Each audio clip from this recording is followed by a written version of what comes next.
یہ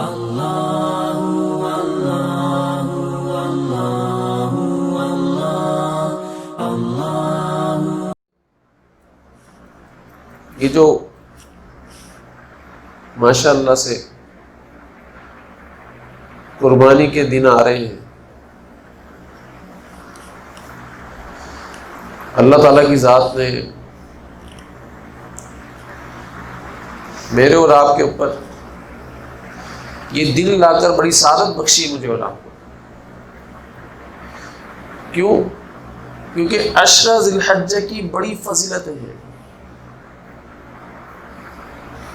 اب ان عشرہ ذی الحجہ کی فضیلت اور اس کے اوپر ملنے والے اجر کو اگر میں اور آپ یاد نہیں کریں گے تو احتساب بھی نہیں کریں گے، اور عشرہ ذی الحجہ کو ایسے ہی گزار دیں گے۔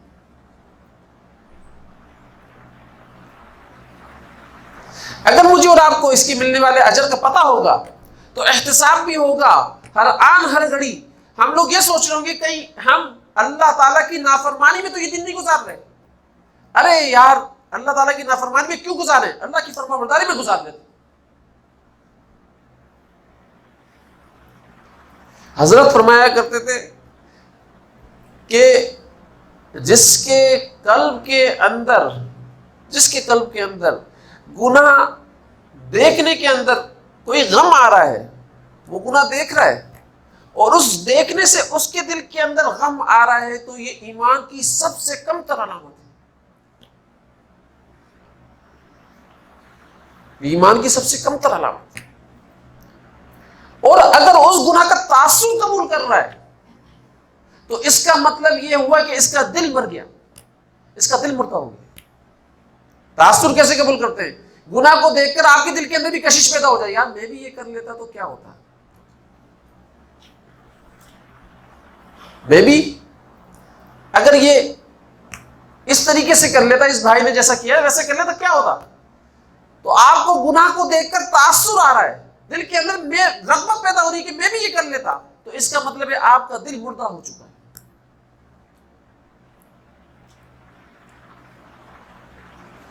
تو لہٰذا سمجھنے کی بات ہے، یہ جو عشرہ ذی الحجہ آ رہا ہے، اس عشرہ ذی الحجہ کا اجر میرے اور آپ کے سامنے ہونا چاہیے، اس کی فضیلت میرے اور آپ کے سامنے ہونا چاہیے،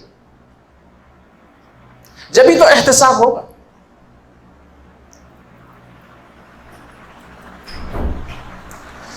اللہ تعالیٰ کی ذات نے قرآن کے اندر مفسرین حضرات کی ایک بہت بڑی جماعت فرماتے ہیں کہ والفجر وليال عشر والشفع والوتر واللیل اذا یسر۔ اللہ تعالیٰ کی ذات نے یہاں عشرہ ذی الحجہ کی 10 راتوں کی قسم کھائی ہے۔ کسی رات کی قسم اللہ تعالیٰ کھا لے، صبح کی قسم اللہ تعالیٰ کی ذات کھا لے، تو آپ مجھے بتائیں کہ ان راتوں کے اندر وزن کتنا پیدا ہو جاتا ہے، ان کی حرمت کے اندر، ان کی عظمت کے اندر، ان کی عزت کے اندر، کہ کتنی عظمت والی راتیں ہوں گی جو اللہ تعالیٰ کی ذات نے مجھے اور آپ کو عطا فرمائی۔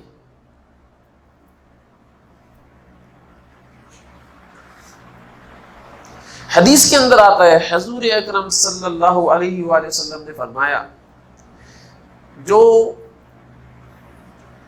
اس کی رات کو عبادت کرتا ہے اس کو لیلۃ القدر کے برابر ثواب دیا جاتا ہے۔ لیلۃ القدر تو آپ کو ڈھونڈنا پڑتی ہے نہیں پڑتی، یہاں ڈھونڈنے کی بھی ضرورت نہیں ہے، ڈھونڈے بغیر حضور صلی اللہ علیہ وسلم کیا فرما رہے کہ اس کو لیلۃ القدر کے برابر ثواب دیا جاتا ہے۔ اب لیلۃ القدر 1000 مہینوں سے بہتر ہے، افضل ہے۔ ایک رات عمل کر لو، 1000 مہینوں جتنا عمل آٹومیٹکلی ہو جائے گا۔ اور جو دن کو روزہ رکھتا ہے 1 سال کے روزوں کا ثواب دیا جاتا ہے۔ سوچیں آپ، اس کی خطائیں معاف ہوتی ہیں۔ اور عرفہ کے روزے کے بارے میں تو یہ آتا ہے حدیث کے اندر کہ جس نے عرفہ کے دن روزہ رکھ لیا اس کی جو پچھلا سال گزرا ہے اس کی خطائیں معاف کر دی جاتی ہیں، اور جو آنے والا سال ہے اس کی خطائیں بھی معاف کر دی جاتی ہیں۔ تو علماء حضرات فرمایا کرتے تھے کہ اس حدیث کے اندر حضور صلی اللہ علیہ وسلم خوشخبری دے رہے ہیں، اس میں خوشخبری پوشیدہ ہے کہ تیری عمر کو 1 سال بڑھا دیا گیا ہے، کیونکہ زندہ رہے گا تبھی تو گناہ کرے گا نا، تبھی تو گناہ معاف ہوں گے، تبھی تو گناہ معاف ہوں گے۔ بھائی کوئی بندہ میڈیکل لائن کے اندر جائے اور اس کو یہ بولا جائے بھائی یہ انجیکشن آیا ہے، اس انجیکشن کے اندر یہ ہے کہ بھائی 1 سال تک آپ کو کچھ بھی نہیں ہوگا، آپ کی زندگی کو نقصان نہیں پہنچے گا بلکہ آپ کی عمر بڑھا دی جائے گی، بڑھ جائے گی، تو ہر بندہ اس انجیکشن کو لگانے کے لیے پہنچے گا نہیں پہنچے گا کہ یار 1 سال تو بڑھے۔ تو حضور اکرم صلی اللہ علیہ وسلم حدیث کے اندر اس انجیکشن کو دے رہے ہیں کہ بھائی تو نے اگر 1 سال اپنی عمر بڑھانی ہے تو یہ انجیکشن لگا لے کہ 1 دن کا عرفہ کے دن کا روزہ رکھ لے، بس تیری 1 سال کی عمر بڑھ جائے گی۔ اب بندہ عرفہ کے دن بھی روزہ نہیں رکھتا، اپنی زندگی بڑھانے کے لیے آج کا ماحول دیکھ رہے ہیں آپ کہ کس طریقے سے بندہ ڈاکٹروں کے پیچھے لگا ہوا ہوتا ہے، دوسری جگہوں کے پیچھے لگا ہوا ہوتا ہے، کسی طریقے سے اس کی زندگی بچ جائے بڑھ جائے۔ بچانے کا مقصد یہی ہوتا ہے نا کہ اس کی زندگی کے اندر اضافہ ہو جائے۔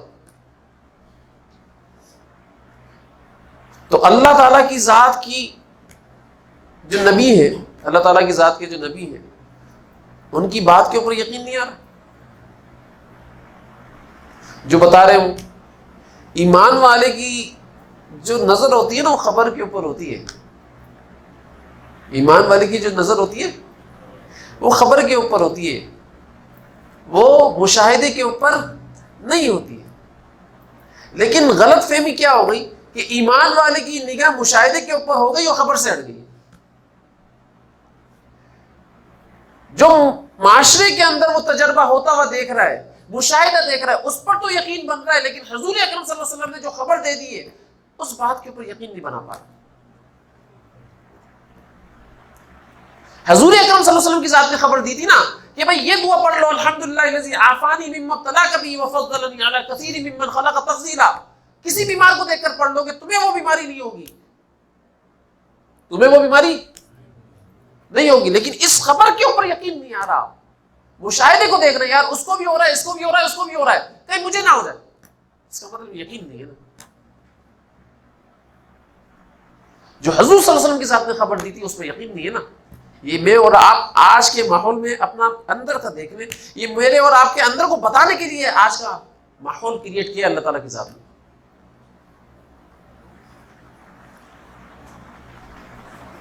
کہ میرا اور آپ کا یقین کتنا اللہ تعالیٰ کی ذات سے کٹا ہوا ہے، ٹوٹا ہوا ہے۔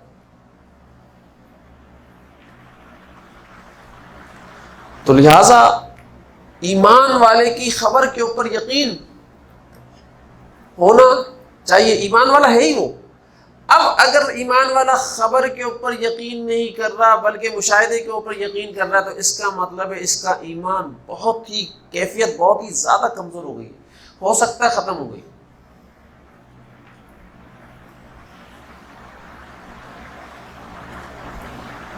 اور وہ خبر کیا ہے کہ بھائی پچھلے اور اگلے سال کے دونوں کے گناہ معاف ہو چکے۔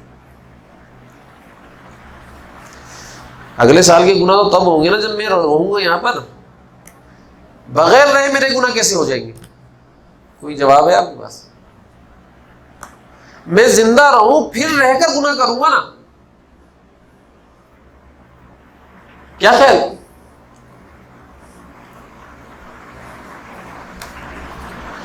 تو لہذا علماء حضرات فرماتے ہیں کہ اس کے اندر اللہ تعالیٰ کی ذات نے خوشخبری سنائی ہے کہ آپ کی عمر کو 1 سال بڑھا دیا گیا ہے۔ لہذا سارے ساتھی حضرات یہ 10 روز تو خوب اہتمام کریں عبادت کا، رات کو جاگنے کا، رات کو عبادت کرنے کا، اور دن کو روزہ رکھنے کا۔ اور اگر 10 دن نہیں رکھ سکتے تو کم از کم 2 دن تو رکھیں۔ عرفہ کے دن تو رکھیں، اور اس کے بعد ایک اگلا دن تو عید کا ہوتا ہے، صحیح ہے نا، پچھلا دن رکھ لیں، 8-9 ذی الحجہ کا روزہ ضرور رکھ لیں، 2 روزے تو ایک ساتھ رکھیں، اس کا اہتمام تو کم از کم کریں۔ اب بعض ساتھی جو ہوتے ہیں وہ سوال کر رہے ہوتے ہیں بھائی عرفہ کا دن وہاں کے سعودی عرب کے حساب سے ہوگا پاکستان کے حساب سے ہوگا، اس میں بھی ڈسٹرب ہو جاتے ہیں ہم لوگ، ٹھیک ہے نا۔ وہ وقوف عرفہ کو ہی عرفہ کا دن سمجھ رہے ہوتے ہیں، حالانکہ وقوف عرفہ عرفہ کے دن کا ایک عمل ہے۔ جس طریقے سے حضرت ابراہیم علیہ السلام کو حج کے سارے مناسک سکھا دیے گئے تھے، اور ابراہیم علیہ السلام کو سارے مناسک سیکھنے کی وجہ سے، سکھانے کی وجہ سے اس کو عرفہ کا دن کہتے ہیں۔ اور دوسرا، حضرت ابراہیم علیہ السلام نے 8 ذی الحجہ کو خواب دیکھا تھا، اس خواب دیکھنے کے اندر یہ تردد ہو گیا پتہ نہیں اللہ تعالیٰ کی ذات کی طرف سے ہے یا نہیں۔ 9 ذی الحجہ کو ابراہیم علیہ السلام کو دوبارہ خواب آیا تو یقین ہو گیا نہیں یہ اللہ تعالیٰ کی ذات کی طرف سے، اس یقین ہونے کی وجہ سے اس کو عرفہ کا دن کہتے ہیں کہ ابراہیم علیہ السلام کو یقین ہو گیا تھا کہ یہ اللہ تعالیٰ کی ذات کی طرف سے خواب ہے، اس لیے اس کو عرفہ کا دن کہتے ہیں۔ اور تیسری وجہ وقوف عرفہ، 3 چیزیں ہیں نا، تو 9 ذی الحجہ کو کیا کہتے ہیں؟ عرفہ کا دن کہتے ہیں، صرف وقوف عرفہ والے دن کو ہی عرفہ کا دن نہیں کہتے، اس کو سمجھیے گا۔ تو اس لیے جہاں پر بھی 9 ذی الحجہ جس ملک کے اعتبار سے ہوگی وہاں پر اسی دن روزہ رکھا جائے گا، اور اسی دن اس کو 9 ذی الحجہ کہیں گے۔ اللہ